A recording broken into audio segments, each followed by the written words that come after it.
que no está, digamos, formando un complejo, sino que está como una proteína tal cual, pero asociada también de manera periférica a la membrana, porque es en realidad una proteína soluble, hidrosoluble, a diferencia de la ubiquinona que es liposoluble. Entonces, esta está asociada de manera periférica a la membrana, pero del lado intermembranoso, ¿ok? Es decir, no del lado de la matriz mitocondrial, sino del lado del otro lado, del lado intermembranoso justamente, y esta capacidad también de movilizarse lo que le permite es llevar estos electrones que están siendo traspasados desde el citocromo BC1 al citocromo C. Ahora, el momento que yo les digo que el citocromo C tiene solo un grupo hemo, ¿ok? Este citocromo tiene asociado como grupo prostético solo un grupo hemo, a diferencia, por ejemplo, de este complejo que tenía varios citocromos asociados, que tenía entonces varios grupos de hemo y también varios centros ferrosulfurosos. Este citocromo C puede aceptar un solo electrón. ¿Eso qué quiere decir? Que para que la coenzima Q quede totalmente oxidada, o sea, no, que viene reducida, ¿no es cierto? Viene reducida una vez que entrega ya sus electrones al complejo 3, queda totalmente oxidada.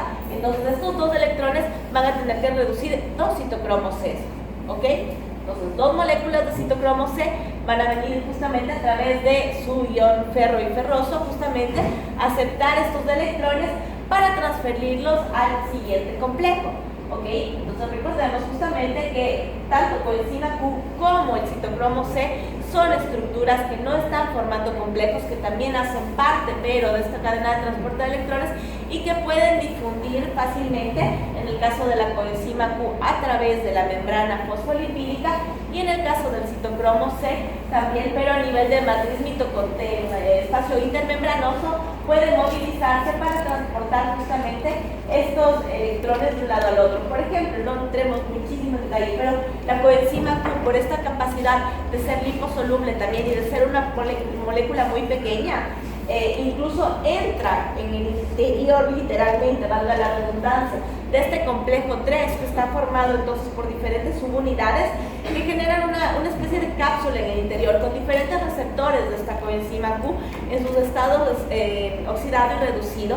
Y como les decía, la coenzima Q, al mismo tiempo que está transportando electrones, también es un buen transportador de protones, ¿ok? Y esto es importante tomar en cuenta porque al desplazarse en el interior de este complejo que está atravesando la membrana, también va a contribuir con el transporte de protones de un lado hacia otro. Y ya vamos a ver por qué esto es importante, pero tómenlo en cuenta, ¿ok? Entonces, una vez que el citocromo C ya ha sido reducido, ¿no es cierto? Es decir, sus grupos de hemo ya tienen los electrones, lo que hace es transferir estos electrones al complejo 4, también denominado citocromo oxidasa. Oxidasa, ¿por qué? Porque es ya un complejo, una estructura proteica que interactúa directamente con el oxígeno. Recordemos que el aceptor final de todos estos electrones es el oxígeno, ¿ok? Y al tener mayor afinidad justamente por los electrones, es justamente esta mayor afinidad la que promueve toda esta reacción para que se pueda dar de manera espontánea.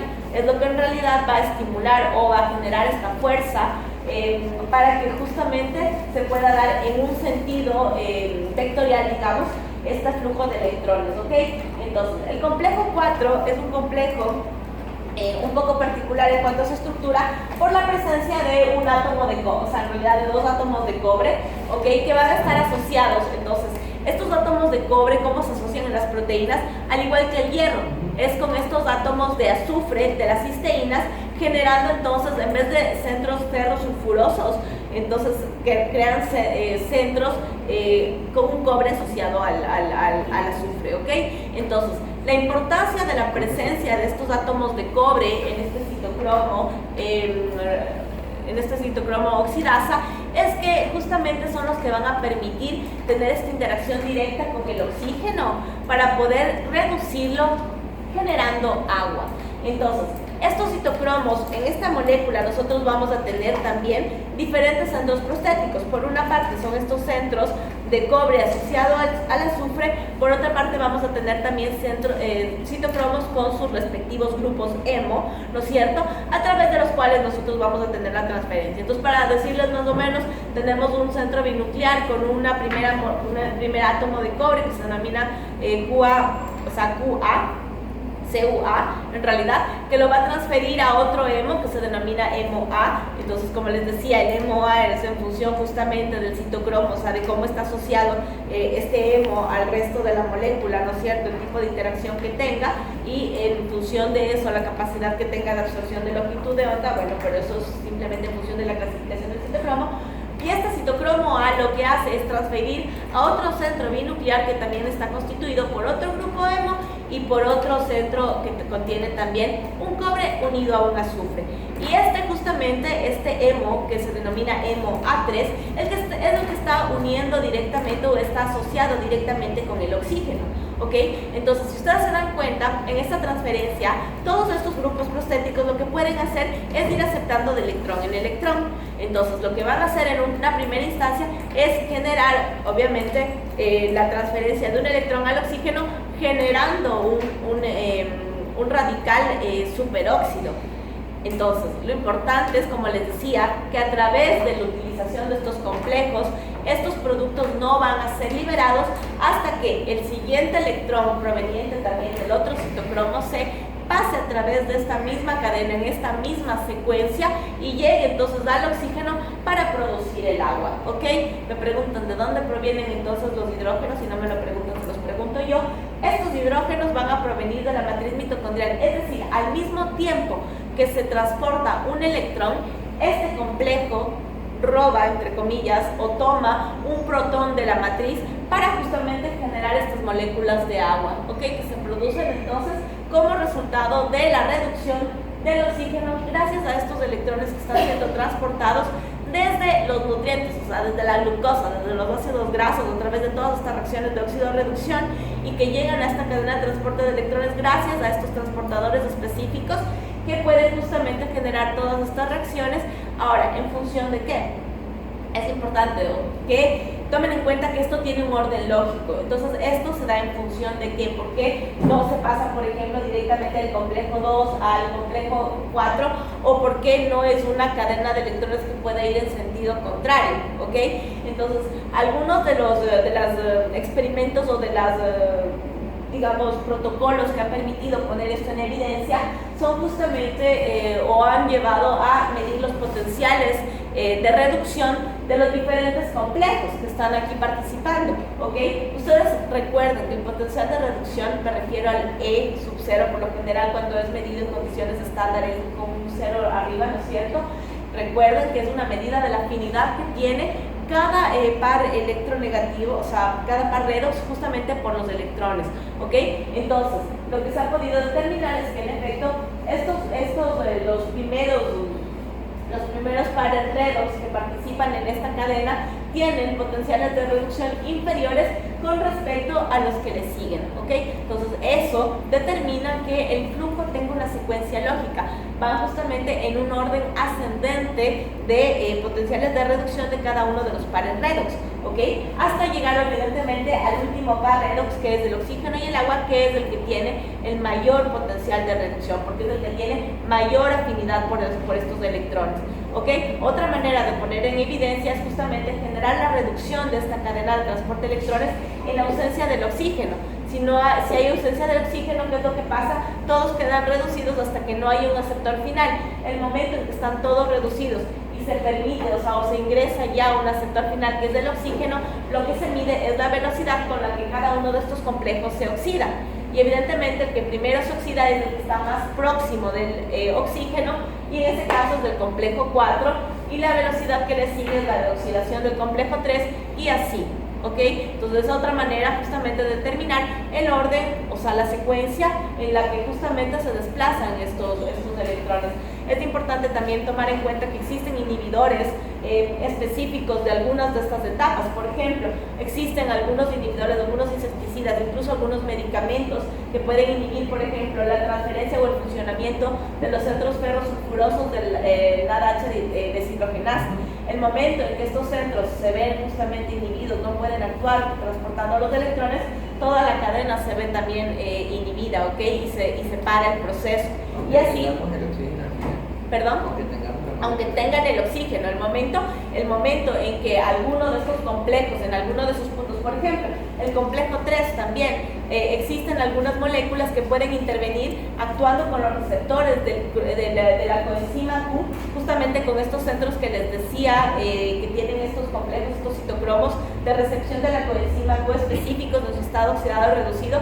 Existen algunas moléculas que vienen a interferir, unirse con esos receptores, permitiendo o inhibiendo más bien la acción de la coenzima Q, y si no puede unirse, evidentemente no puede transferir sus electrones y también se ve afectado, ¿ok?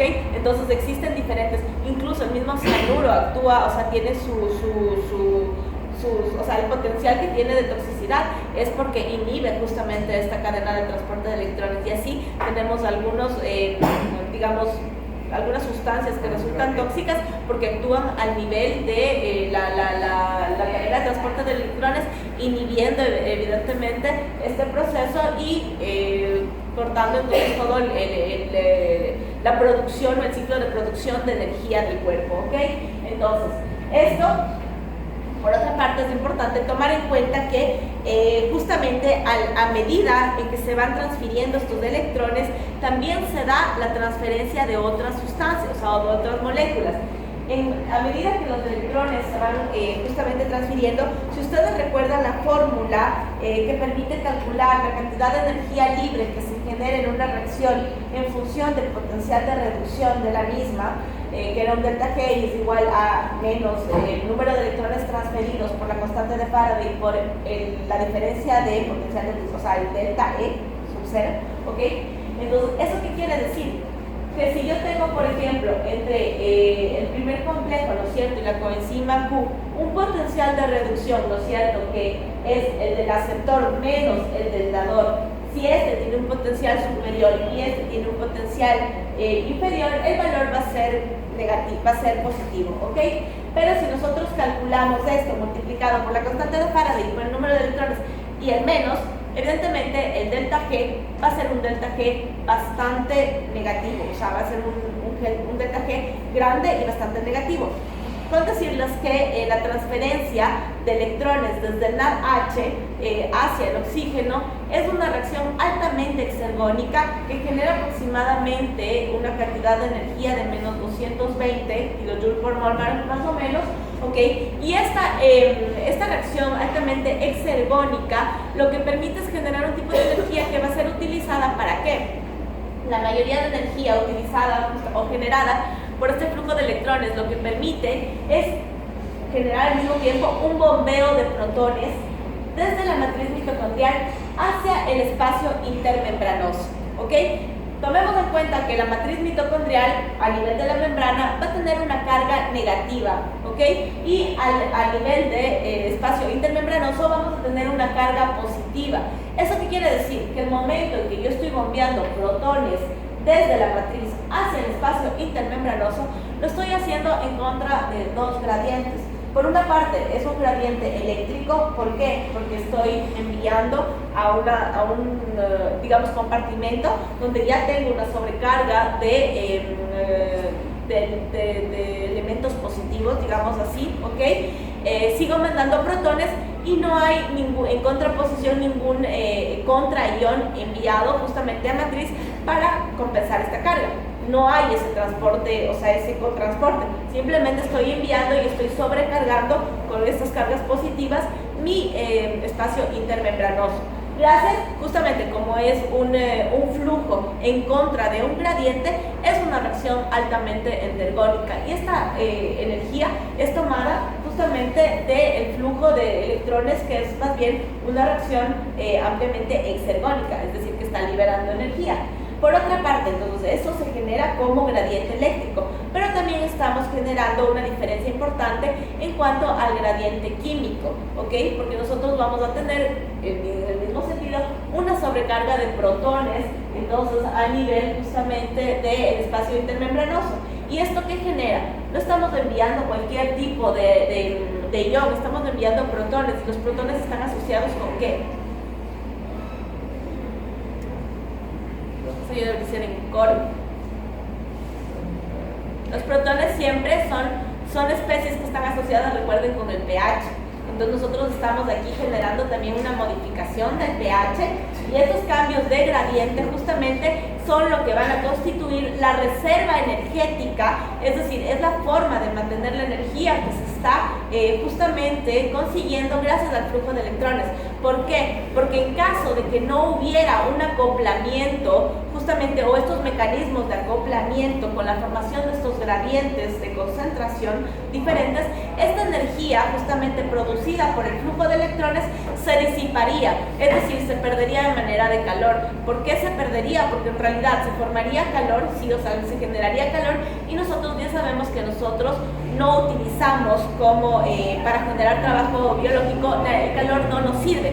Entonces el calor en realidad es un tipo de energía que termina disipándose, ¿ok? Es una energía perdida, y esto se da en los momentos en los que vamos a ver, puede verse afectado este flujo de electrones, ¿ok? Pero en un caso normal de funcionamiento normal, lo que se da al mismo tiempo,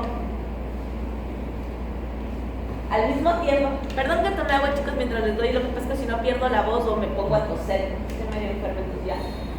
Al mismo tiempo que justamente que se están transfiriendo los electrones, por cada par de electrones que está siendo cedido desde el NAR H al complejo 1, se están transfiriendo 4 protones desde la matriz mitocondrial hacia el espacio intermembranoso.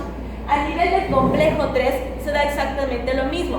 Justamente les decía, la capacidad que tiene la coenzima Q de transportar electrones, de transportar protones también, es lo que le permite, al estar adentro de este complejo, al mismo tiempo que transpone los electrones, permite la transposición o la transferencia también de protones desde matriz mitocondrial hacia espacio intermembranoso. Por cada par de electrones que son aceptados por este complejo 3, 4 protones son bombeados hacia el espacio intermembranoso. Y en el caso del complejo 4, también es un complejo, una proteína integral. Entonces, ¿por qué es importante el hecho de que sean proteínas integrales? Porque justamente el hecho de que estén atravesando esta membrana es lo que les permite formar estos canales para transferir los protones. Por eso pero a diferencia de los otros dos, lo que permite es por cada par de protones, lo que hace es bombear por cada par de electrones, perdón, lo que hace es bombear solo 2 protones. Entonces, en total, se bombean por cada par de electrones cedidos desde el NAR H hacia el oxígeno 10 protones desde el espacio, desde la matriz, hacia el espacio intermembranoso. Ojo, el succinato de deshidrogenasa, ¿por qué no bombea protones?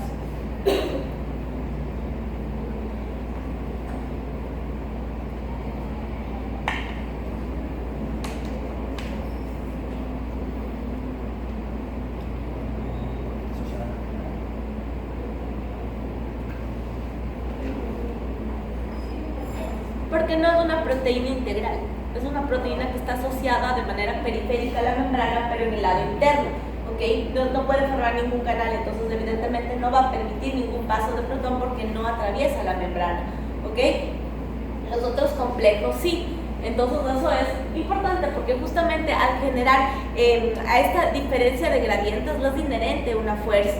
Esta fuerza se denomina fuerza protón motriz, que es justamente un equivalente a un homólogo en realidad, o sea, de la fuerza electromotriz generada por el flujo de los electrones, pero esta justamente fuerza protonmotriz es la que está siendo reservada, es la reserva de energía como resultado de la formación de esta diferencia de gradientes químicos. Entonces, esta fuerza protonmotriz tiene 2 componentes, una energía potencial química y una energía potencial eléctrica, que justamente consiste, o sea, en la carga, en la acumulación de cargas positivas y en la acumulación de protones, que es una especie en particular, ¿no es cierto?, que va a generar un pH, una concentración diferente, o sea, un gradiente diferente a nivel de pH. Dígame.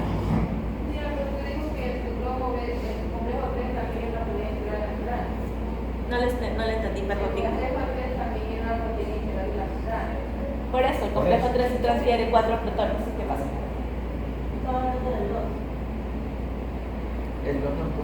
El 2 no, porque no es una proteína integral y está asociado de manera periférica nada más a la membrana. O sea, es intermembranoso. No, los dos, el 2, el 1, el 3 y el 4 son intermembranosos. Cuando yo les digo proteína integral es porque está traspasando la membrana interna, ¿ok? Entonces de esta manera pueden generar esos canales que permiten el bombeo de los protones a través de ella, ¿ok? Pero en el caso, por ejemplo, de este complejo 3, de este complejo 2, no permite, justamente porque es una proteína integral. Algo que también es importante aquí mencionar, chicos, es que a nivel de la coenzima Q, nosotros podemos recibir electrones ya sea del complejo 1, ya sea del complejo 2, pero recordemos que también hay algunas reacciones de oxidación que se dan a nivel de la mitocondria, ¿no es cierto? Como es la beta-oxidación, ustedes ya verán en bioquímica 2, pero que corresponde justamente a la oxidación de algunos ácidos grasos coenzima A, ¿ok? De estos ácidos grasos, ¿qué es lo que pasa? En la primera reacción de la beta-oxidación va a participar una enzima que se denomina la acil-CoA deshidrogenasa, ¿ok? Esta es una reacción que permite justamente transferir estos dos electrones, perdón porque no tengo el esferito, pero a otra proteína. Estas son enzimas que en realidad son flavoproteínas. Flavoproteínas son todas aquellas proteínas que tienen como grupo prostético asociado una molécula de FAD o una molécula de FMN, es decir, un nucleótido de flavina, ya sea dinucleótido o mononucleótido, ¿ok? Esto es lo que se denomina una flavoproteína. El acil-CoA deshidrogenasa, que es la primera enzima que participa, o sea, la enzima que participa en la primera reacción de la beta-oxidación, es una flavoproteína que acepta electrones de estos sustratos para traspasarlos a una segunda flavoproteína que se denomina flavoproteína transportadora de electrones. Por las siglas en inglés, esta se la conoce como ETF, ¿ok? Esta segunda enzima la traspasa a otra flavoproteína que en realidad se la conoce como ETF, ubiquinona óxido reductasa. ¿Por qué? Porque es una flavoproteína también con un seno prostético que está incluido el FAD, pero que tiene la capacidad de aceptar los electrones de la ETF y oxidar, o más bien dicho, reducir a la ubiquinona de la cadena de transporte de electrones. Entonces vemos que de esta manera, a través de estas tres enzimas, pueden transponerse también estos electrones obtenidos a partir de la beta-oxidación de ácidos grasos, ¿ok? Que se llevan a nivel de matriz mitocondrial y reducir directamente la coenzima Q en ubiquinol, ¿ok? Entonces, esto es una segunda forma. De ahí vamos a ver otro proceso que también permite transponer electrones a partir de otros procesos oxidativos, es ya a nivel de espacio intermembranoso, por ejemplo, a través de un compuesto que se llama glicerol 3-fosfato, ¿ok? Este glicerol 3-fosfato lo vamos a ver un poco más en detalle cuando estemos viendo los sistemas de lanzadera, ¿ok? Que son sistemas que permiten justamente, como les decía, transponer los electrones que son captados por las moléculas de NADH a nivel de citosol, que no pueden traspasar justamente esta membrana, pero los electrones van a ser justamente enviados por otros mecanismos a esta misma cadena. Entonces, en el caso del glicerol 3-fosfato, es una molécula que puede provenir ya sea de la hidrólisis del triacilglicerol o también de la hidroxiacetona fosfato, o sea, dihidroxiacetona fosfato en realidad, que es una molécula que también hace parte de los intermediarios de la glucólisis. El momento en que esta molécula se reduce, se forma el glicerol 3-fosfato y este glicerol 3-fosfato es sustrato de una reacción catalizada por una enzima que se denomina glicerol 3-fosfato deshidrogenasa, que lo que hace es justamente tomar los electrones de este sustrato para también pasarlos directamente a la ubiquinona, reduciéndola y transponiendo entonces estos electrones que provienen de estos procesos oxidativos a nivel citosólico a la cadena de transporte de electrones para justamente después generar trabajo biológico que será la formación de ATP, ¿ok? Entonces, justamente el acoplamiento quimiosmótico, que es la teoría acoplamiento quimiosmótico, corresponde justamente a esta teoría que permite en realidad entender cómo se puede conservar esta energía que se obtiene a través del transporte de electrones para generar una reserva que permita ser utilizada por el complejo 5, que ya veremos que es la ATP sintasa, que es en realidad también otra estructura proteica transmembranosa que lo que hace simplemente en función de, gracias a la energía generada de esta manera, digamos, fosforilar el ADP para formar moléculas de ATP, ¿ok? Pero ¿cómo se utiliza esta energía si estos procesos en realidad son endergónicos, los de la transferencia de protones?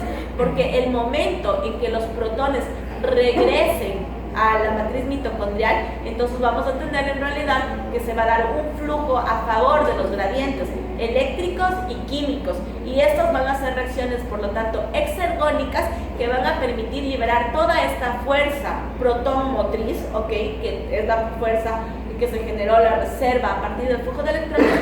Y ojo, estos protones no es que puedan regresar por donde quieran tampoco, pueden salir desde la matriz hacia el espacio intermembranoso, sí, a través de estos canales, a través de estos complejos específicamente, y al regresar, van a regresar también por una parte del complejo 5, que ya veremos a continuación en la próxima clase, no hay problema, pero que justamente es lo que va a permitir este transporte específico, generar justamente esta energía necesaria para elaborar el trabajo biológico.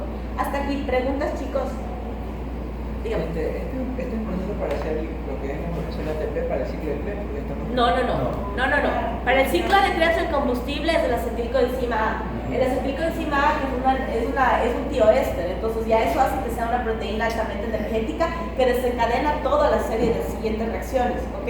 A pesar de que algunos intermediarios pueden llegar de otras reacciones para seguir generando el ciclo, pero el combustible del ciclo de Krebs es el acetilcoenzima A. ¿Okay? Es más, el ciclo de Krebs lo que hace es generar un tipo de energía. ¿A través de qué? A través de justamente la formación de estos transportadores específicos reducidos, que son el NADH y el FADH2. Más bien el ATP, que va a ser justamente, o sea, todo esto ¿para qué? Para elaborar la mayor cantidad de ATP, porque los organismos en realidad ya elaboran algunas moléculas de ATP a lo largo de todos estos procesos catabólicos. En la misma glucólisis, ya, nosotros ya vamos a obtener un cierto número, unas 6 moléculas de ATP, si no me equivoco. A nivel de la misma ciclo de Krebs, se genera una molécula de ATP de manera indirecta porque se genera un GTP, ¿no es cierto? Pero nosotros como resultado oxidativo, o sea, de todo el proceso oxidativo de la glucosa, cuando ustedes ven el balance, dicen, ok, se produce a partir de una molécula de glucosa, se generan 36 moléculas de ATP. Entonces ustedes dicen, ¿de dónde?